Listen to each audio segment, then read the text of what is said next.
Good morning. We're still here in First Kings. We're going to read chapters 5 and 6 this morning.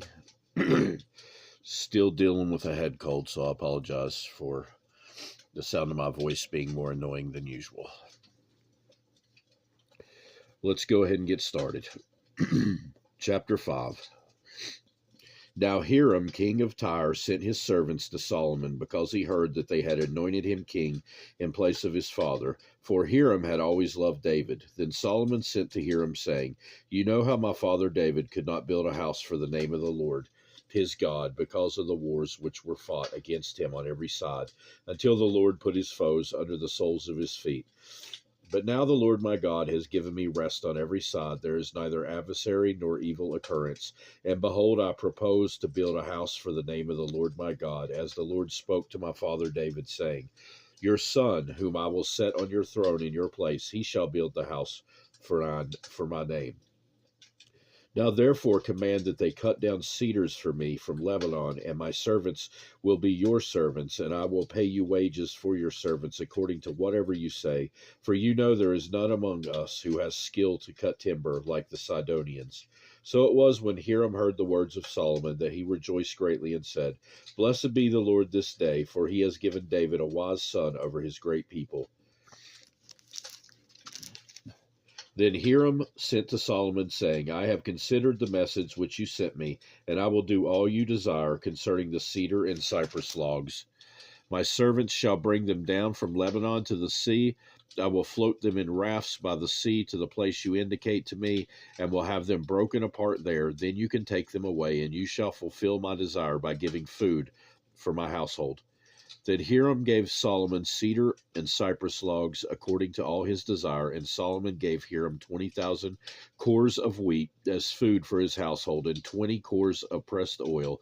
Thus Solomon gave to Hiram year by year. So the Lord gave Solomon wisdom as he had promised him. And there was peace between Hiram and Solomon, and the two of them made a treaty together. Then King Solomon raised up a labor force out of all Israel, and the labor force was 30,000 men.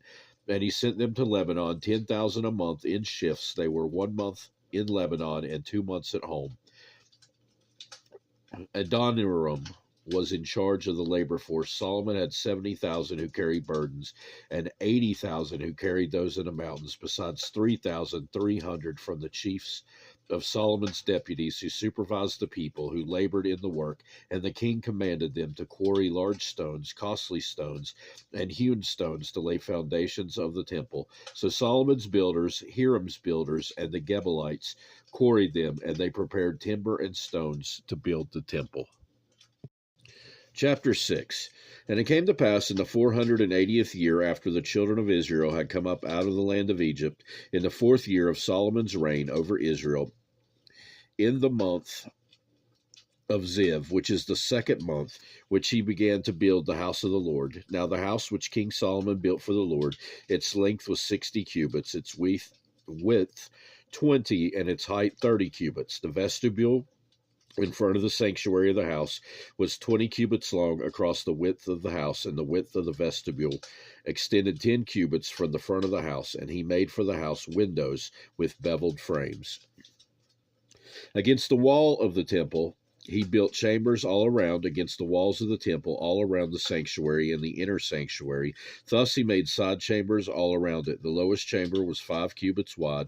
The middle was 6 cubits wide. The third was 7 cubits wide, for he made narrow ledges around the outside of the temple, so that the support beams would not be fastened into the walls of the temple. And the temple, when it was being built, was built with stone finish at the quarry, so that no hammer or chisel or any iron tool was heard in the temple while it was being built. The doorway for the middle story was on the right side of the temple. They went up by stairs to the middle story, and from the middle to the third. So he built the temple and finished it, and he paneled the temple with beams and boards of cedar, and he built side chambers against the entire temple, to each 5 cubits high. They were attached to the temple with cedar beams. Then the word of the Lord came to Solomon, saying, Concerning this temple which you are building, if you walk in my statutes, execute my judgments, keep all my commandments, and walk in them, Then I will perform my word with you, which I spoke to your father David, and I will dwell among the children of Israel, and will not forsake my people Israel. So Solomon built the temple and finished it, and he built the inside walls of the temple with cedar boards from the floor of the temple to the ceiling. He paneled the inside with wood, and he covered the floor of the temple with planks of cypress. Then he built the 20-cubit room at the rear of the temple. From floor to ceiling with cedar boards, he built it inside as the inner sanctuary, as the most holy place. And in front of it, the temple sanctuary was 40 cubits long. The inside of the temple was cedar, carved with ornamental buds and open flowers. All was cedar. There was no stone to be seen. And he prepared the inner sanctuary inside the temple to set the ark of the covenant of the Lord there. The inner sanctuary was 20 cubits long, 20 cubits wide, and 20 cubits high. He overlaid it with pure gold and overlaid the altar of the cedar. So Solomon overlaid the inside of the temple with pure gold. He stretched gold chains across the front of the inner sanctuary and overlaid it with gold. The whole temple he overlaid with gold until he had finished all the temple. Also he overlaid with the gold the entire altar that was by the inner sanctuary. Inside the inner sanctuary he made 2 cherubim of olive wood, each 10 cubits high. One wing of the cherub was 5 cubits, and the other wing of the cherub 5 cubits, 10 cubits from the tip of one wing to the tip of the other, and the other cherub was 10 cubits. Both cherubim were of the same size and shape. The height of one cherub was 10 cubits, and so was the other cherub.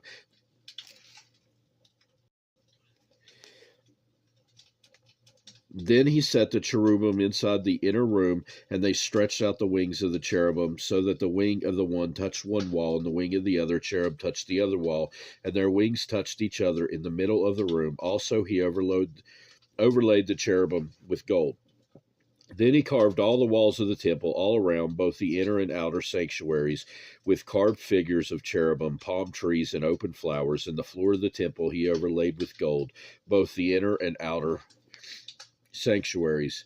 For the entrance of the inner sanctuary, he made doors of olive wood. The lintel and the doorposts were 1/5 of the wall. The 2 doors were of olive wood, and he carved on them figures of cherubim, palm trees, and open flowers, and overlaid them with gold. And he spread gold on the cherubim and on the palm trees. So for the door of the sanctuary, he also made doorposts of olive wood, 1/4 of the wall. And the 2 doors were of cypress wood. 2 panels comprised one folding door, and 2 panels comprised the other folding door. Then he carved cherubim, palm trees, and open flowers on them, and overlaid them with gold, applied evenly on the carved work. And he built the inner court with 3 rows of hewn stone and a row of cedar beams. In the 4th year, the foundation of the house of the Lord was laid, in the month of Ziv, and in the 11th year, in the month of Bul, which is the 8th month, the house was finished in all its details and according to all its plans. So he was 7 years in building it. And that will do it for this time. God willing, we'll be back soon to read more in 1 Kings. I hope you have a great rest of your day, and please read your Bibles for yourselves. Goodbye.